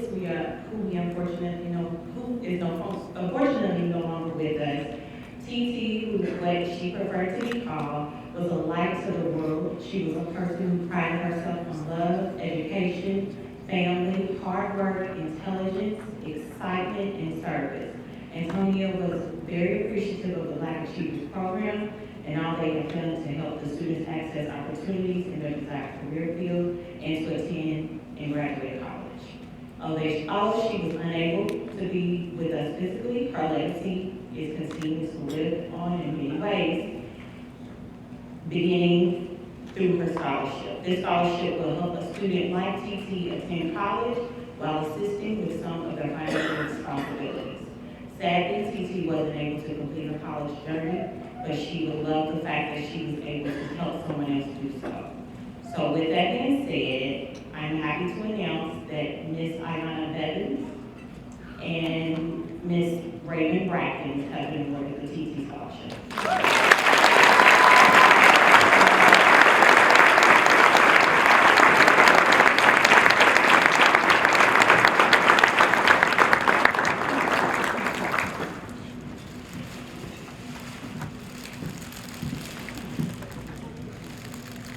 Thank you.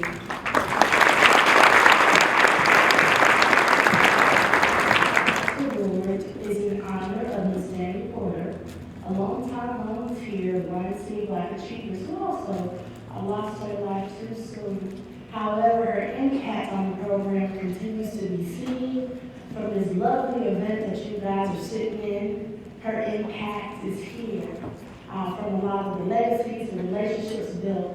And so for this scholarship, we chose a young lady that exemplifies a lot of the things that Ms. Danny Porter represented. This young lady has a dream that one day she wants to work with young people.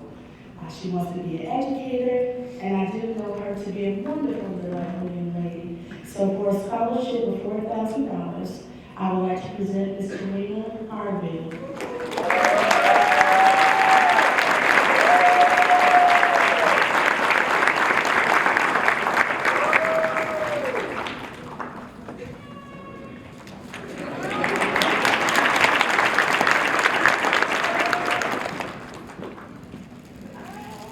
This next special award is in honor of someone you've heard speak today who really needs no introduction. Ms. Lynn Johnson, who is so great, she has a scholarship named after her while she's alive and keeps it right here. One thing Ms. Lynn Johnson believed in is getting young people ready for the next level. And so the class of 2021, during Ms. Lynn's retirement, which obviously she's not for real retired, y'all, because she's still working, we thought it would be nice to honor her with a scholarship that represents what she stood for. So this scholarship is going to a young lady who is ready for the next level. She's been active in Black Achievers for several years, been active in some of our leadership roles. She brings, I believe, from Southern Indiana. I'm going off the top of my head, y'all. I'm going off the top of my head. A Black female lady also. And this year, for $1,000, we will be awarding that to Ms. Elise Owens.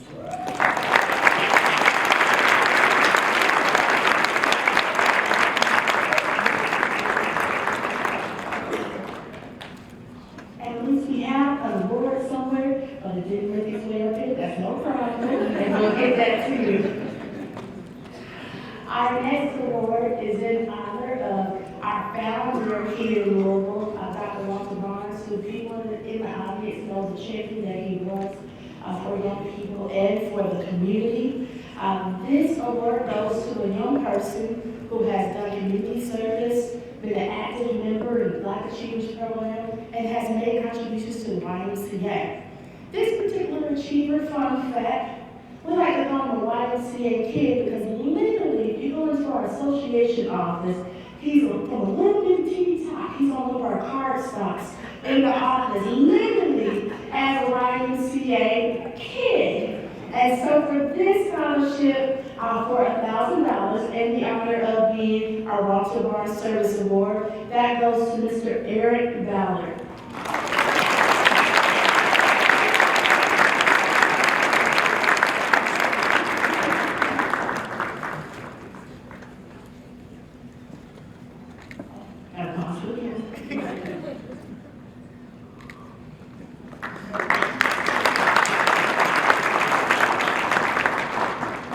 And last but not least, you guys heard her story earlier, an amazing young lady, and just speaking personally to her, a young person who is not only completing her senior year of high school, but also doing her freshman year of college all at the same time, and making it to Achievers on time every Saturday. Let that sink in for you. Our Youth Achiever of the Year, and if you all could give her a special extra round of applause, Ms. Natasha Atiano.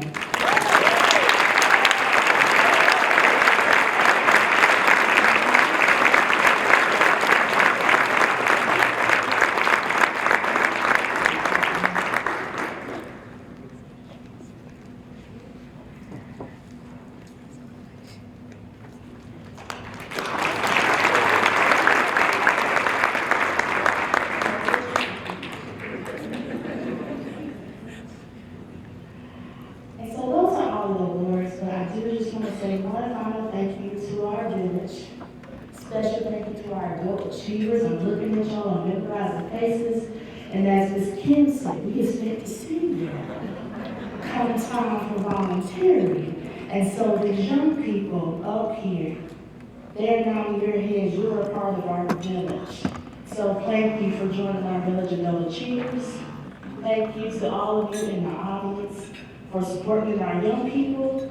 And as I get ready to transition off the stage, I want to do one last plug because I wouldn't be good at my job if I didn't make that ask to start getting those cell phone devices out and make that pledge. Thank you so very much.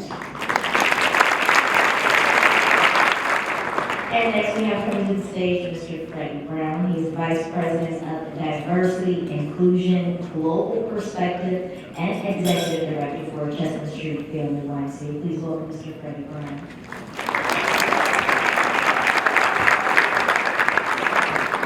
All right, let's see that thermometer, because I know it's cold in here, and I think the reason why it's cold is because that thermometer.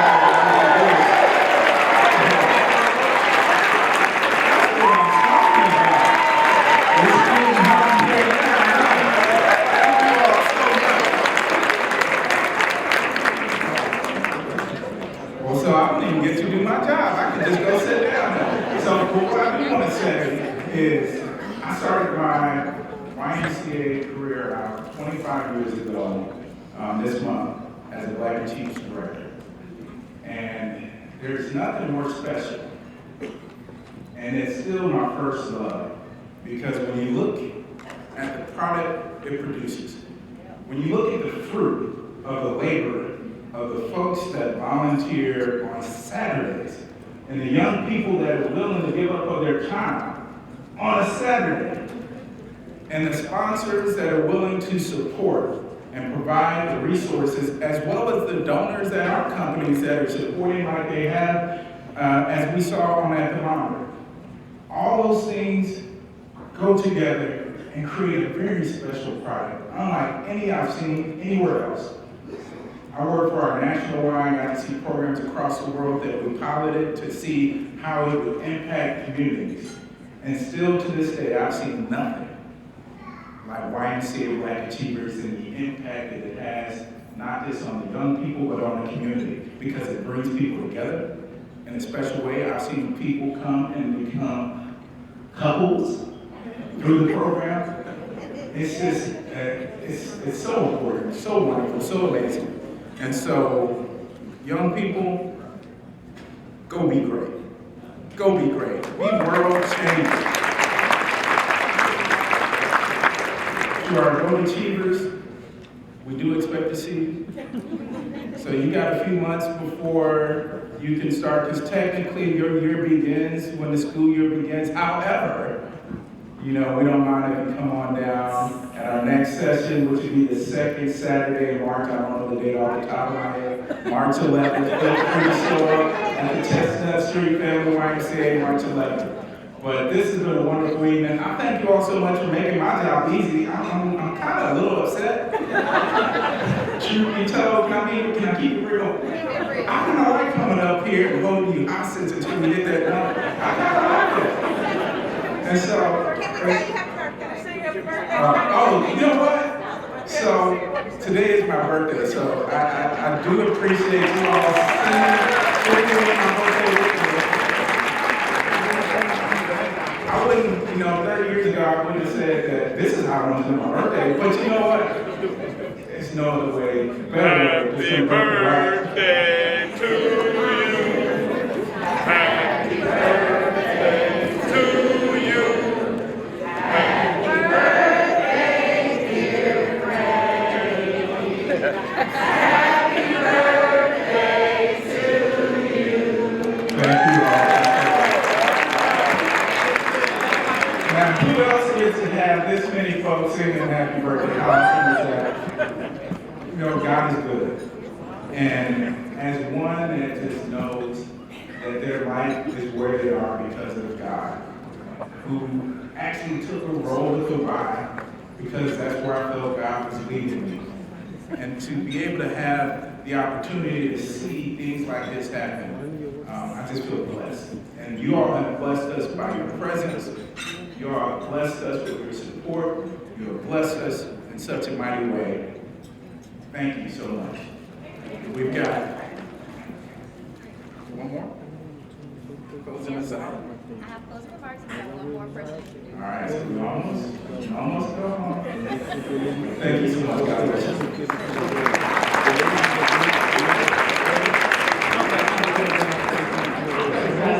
I was not expecting to see 21,000. So you guys really are with yourselves and supporting this program. Give yourself another round of applause.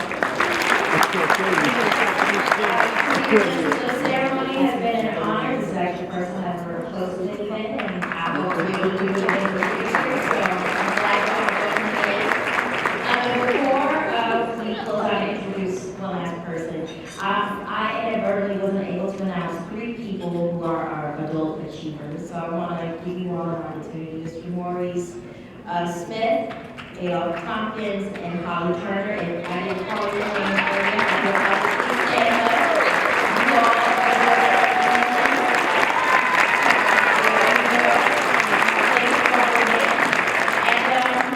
last person I'm going to be introducing, I did not know was the YMCA kid. Fun fact, he is the youngest of 7 children, and he will be closing us out tonight. His name is Aaron Back.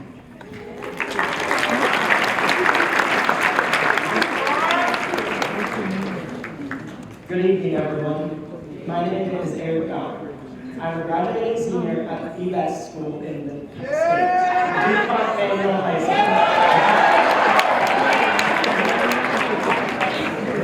I am a member of the Black Achievers Engineering Club. I'd like to take a moment and thank all of the wonderful volunteers at Black Achievers in the YMCA. Please take a moment and join me for this prayer. Lord, bless us and the volunteers who helped put this event together for us tonight. We thank you, Lord, for the wonderful and loving community we have. We ask for you to continue to empower our brothers and sisters in our community every day as we move on to a new chapter of our lives. Amen. Amen.